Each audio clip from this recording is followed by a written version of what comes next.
1심 판결 이후에 어제 처음으로 민주당 지도부의 공개 회의가 있었는데요.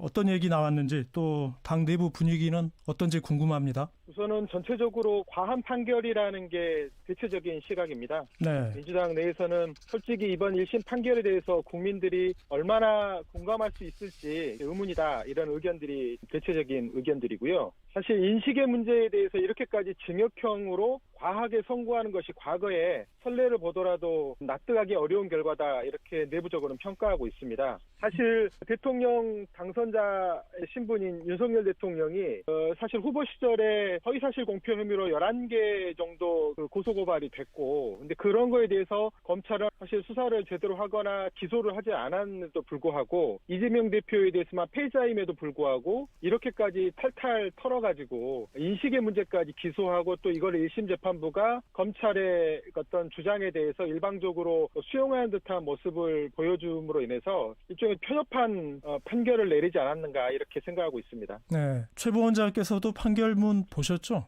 네, 봤습니다. 재판부가 허위사실 공표로 인정한 게 크게 두 가지 발언이에요. 방송 프로그램에서 김문기 전 처장을 몰랐다. 또 백현동 개발 관련해서 국토부의 협박을 받았다. 이 두 개의 발언인데 판결문에 대해서는 어떤 입장이십니까? 이렇게 단순하게 의견 표시한 걸 가지고 징역형 선고를 내리는 것이 사상 초유의 판결이기 때문에 네. 이 판결에 대해서는 수긍하기 어려운 측면들이 있고요.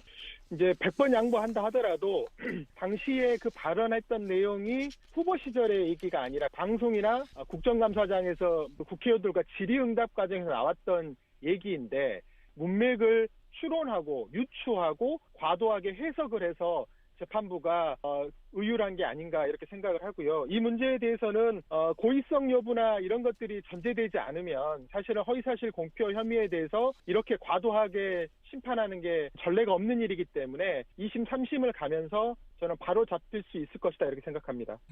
그러면 이제 민주당에서는 어떻게 법률적인 대응을 하실 예정인가요? 그것을 준비하기 위해서? 사실 이제 부당하게 재판부에서 오인하고 있는 부분들이 좀 있습니다. 가령 지방정부가 중앙정부에서 10차례 이상의 공문이 내려오고 또 그런 의미로 인해서 지방정부가 얻게 손해라는 것은 이재명 대표는 협박이라고 표현했지만 그거는 잘못됐다고 바로 잡았고, 실제로는 중앙정부의 압박이라든지 공직감찰이라든지 여러 가지의 어떤 보복적 수단들이 중앙정부를 가지고 있기 때문에 기초단체장으로 있었던 이재명 당시 성남시장은 그 부분에 대해서 다른 사람보다는 더 무겁게 받아들일 수 있거든요. 그런 것들이 표현되는 과정에서 협박이라는 표현으로 과도하게 나온 측면도 있지만 그 당시의 압박이라는 것은 그거는 판사께서 좀 더 지방정부 입장에서 그렇게 생각할 수 있다는 점들을 계속 배척하고 그냥 텍스트 자체로만 해석한 측면들이 있기 때문에 중앙당에서 이제 당 차원의 적극적 대응을 하겠다라고 얘기를 했고,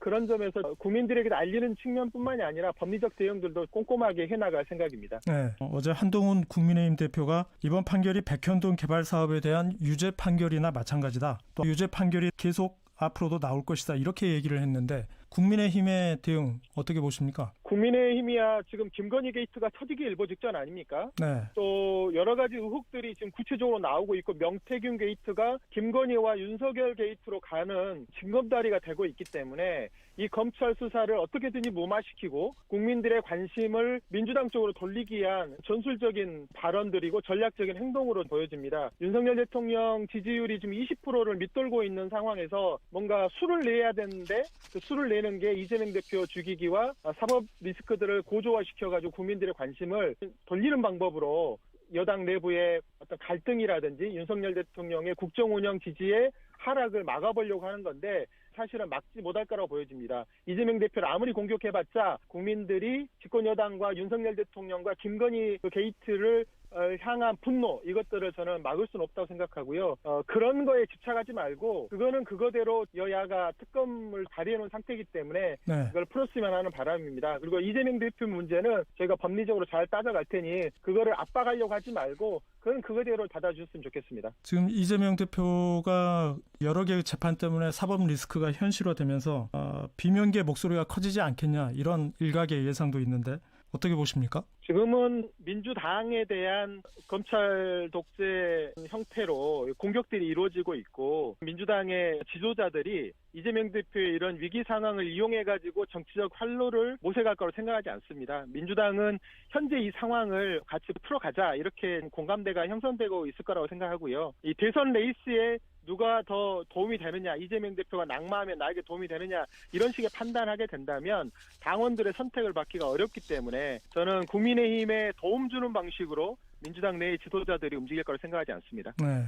비명계 움직임 관련해서는 최근에 민주당 최민희 의원의 발언이 논란을 빚고 있어요. 지난 16일에 서울 광화문 집회에서 이런 말을 했습니다. 움직이면 죽는다. 제가 당원과 함께 죽일 것이다. 이렇게 말했는데 다소 강경 발언으로 들리는데 어떻게 보십니까? 민주당에는 170명 이상의 국회의원들이 계시고 250만 당원들이 계시기 때문에 한 명 한 명의 의견들이 과도하게 부각될 필요도 없고 당원들의 의견들이 여러 가지 있을 수 있기 때문에 그것들을 애써 무시할 필요도 없는데 지도부의 입장이 아니고 또 그러기 때문에 당 내에서 충분히 조정 과정을 거치면서 차분해질 거라고 생각합니다. 당내에서 최 의원과 비슷한 생각을 하는 의원들이 좀 많은가요? 지금 상황이 되게 격화되고 있는 것으로 보여지기 때문에 감정적 표현들을 하실 거라고 보는데 저는 그게 집회장에서 긴급하게 갑작스럽게 하는 인터뷰에서 나왔던 얘기이기 때문에 최민희 의원의 본심보다 과한 표현이 있을 거라고 보여지는데 국회의원들 스스로도 시기에 따라서